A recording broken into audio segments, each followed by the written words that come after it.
ఇది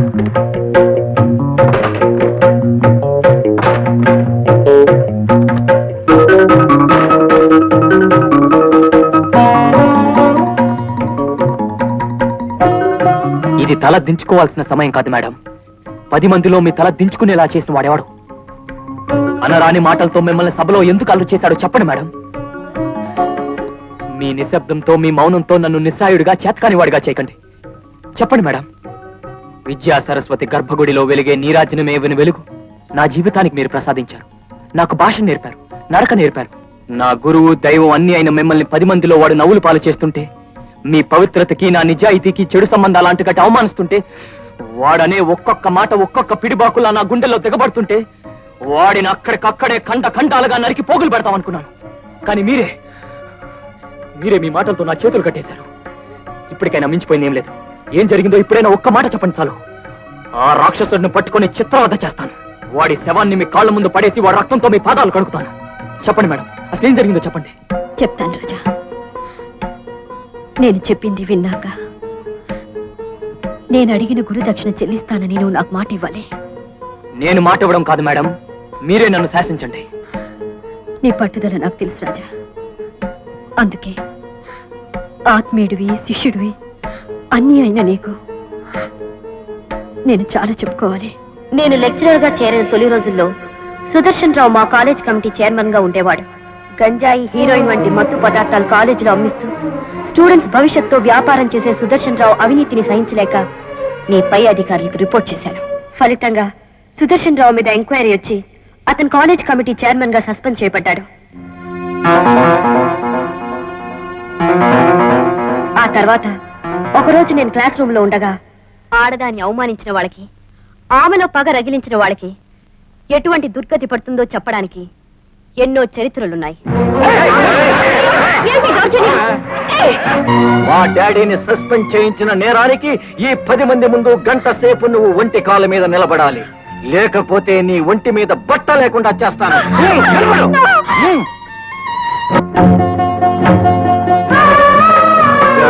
గుడ్.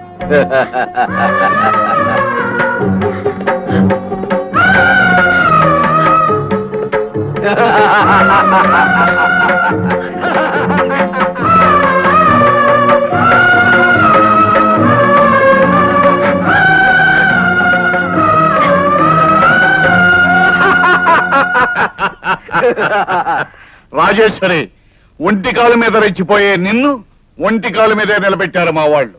ఆ రోజున నన్ను సస్పెండ్ చేయించానని విర్రవీగావు. ఈ రోజున నీకు జరిగిన అవమానాన్ని ఎంతమంది వినోదంగా చూస్తున్నారో చూడు. మీరు మనుషుల, మానవత్వం చచ్చిన రాక్షసుల. ఎక్కడ ఆడది పూజింపబడుతుందో ఆ నేల సస్యశ్యామలమవుతుందని, ఆ నేల మీద దేవతలు సంచరిస్తారని బోధించిన ఈ పుణ్యభూమిలో ఒక అమాయకురాల్ని, నిస్సహాయురాల్ని చేసి సభ్య సమాజానికి తలంపులు తెచ్చారు.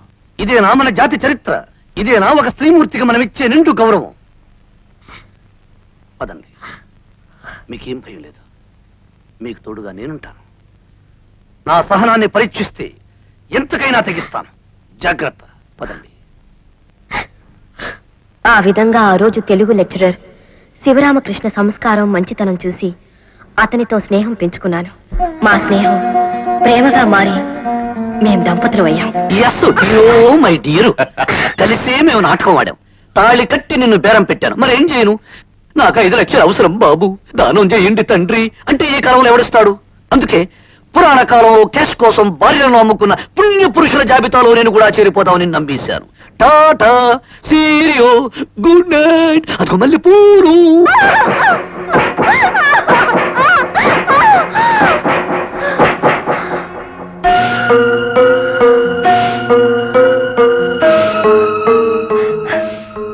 సుదర్శన్ రావు, ఈ రోజు నా జీవితంతో చెలగాట వాడావు. అటు కన్నేగా, ఇటు ఇల్లాలుగా బ్రతికే అవకాశాన్ని పోగొట్టావు. నీ పాపానికి తగిన శాస్తి చేస్తాను. ఏ చేత్తోనైతే నా జుట్టు పట్టుకుని ఈడ్చావో అదే చేత్తో నువ్వు అడుకునేటట్లు చేసేదాకా నిన్ను వెంటాడి వేధిస్తాను. ఆ రోజే మళ్ళీ ఈ కుర్రను ముడి వేస్తాను. నన్ను వంచన చేసిన శివరామకృష్ణను నేనే జైలుకు పంపాను. సుదర్శన్ రావు మాత్రం చట్టానికి దొరకలేదు. అతను ఆ ఊరు నుండి మకాం మార్చాడు. కొన్నాళ్ల తర్వాత ఈ ఊరికి లెక్చరర్ గా వచ్చిన నేను ప్రియాంక సుదర్శన్ రావు కూతురని, సుదర్శన్ రావు ఇక్కడే ఉన్నాడని తెలుసుకున్నాను. నా ప్రతీకారం చెల్లించుకోవాలని చూస్తున్న సమయంలో సుదర్శన్ రావు చేత అవమానించబడ్డ నువ్వెదురయ్యావు. నా జేయం, నువ్వు చేసిన ఛాలెంజ్ రెండూ ఒకేసారి చెల్లించాలని అతి సామాన్యుడివైన నిన్ను అనితర సాజుడుగా మార్చాను. అందుకే ఆప్తురాలిగా నిన్ను అర్థిస్తున్నాను, గురువుగా నిన్ను శాసిస్తున్నాను. ఒక పాదం మీద నిలబెట్టి నన్ను అవమానించిన ఆ సుదర్శన్ రావుని నువ్వే ఒక పాపన్ని చేసి రోడ్డు మీదకు లాగాలి. వాడిని ఒక బిచ్చగాడిని చేసి నువ్వు నాకు చూపించాలి. ఇదే ఇదే నేను నిన్ను అడిగే గురుదక్షిణ. మీకు జరిగిన అవమానం నాకు జరిగినట్టే భావిస్తాను. ఇన్నాళ్ళు ఏ పగతో రగిలిపోయారో ఆ పగను నేను చల్లారుస్తాను. మీరు అడిగిన గురు దక్షిణ తప్పకుండా చెల్లిస్తాను.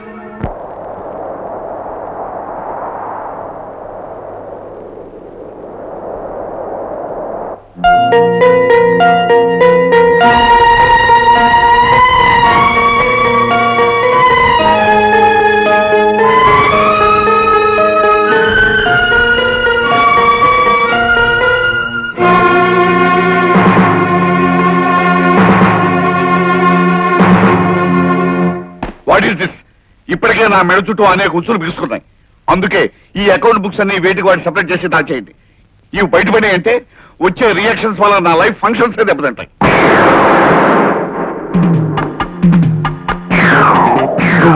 ఇక్కడికి ఎందుకు వచ్చావు? నీ అరాచకాలకు తగిన తీర్పు చెప్పడానికి వచ్చాను.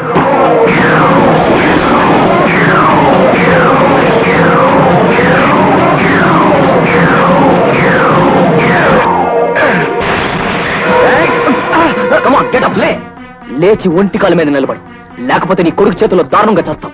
నువ్వు పరలోకానికి, నీ కొడుకు జైలుకి ఒకేసారి పోతారు. లే, ఒంటి కాలు మీద నిలబడు. కమాన్. ఒకప్పుడు నా గురువు దైవం అయిన రాజేశ్వరి దేవిని ఇలాగే ఒంటి కాలు మీద నిలబెట్టించావు, గుర్తుందా? ఆడదనే జాలి లేకుండా ఆమె జీవితాన్ని అగ్నిగుండం చేసిన విషయం మర్చిపోయావా?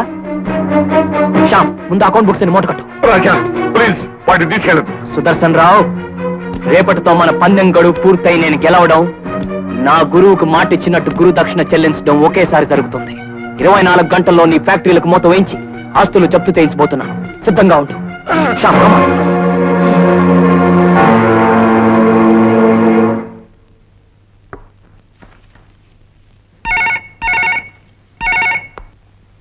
హలో సార్, మన ఫ్యాక్టరీ నుంచి మాట్లాడుతున్నాను. ఇక్కడ పెద్ద యాక్సిడెంట్ జరిగింది. ఏంటి యాక్సిడెంట్? ఇప్పుడే వచ్చేస్తున్నాను.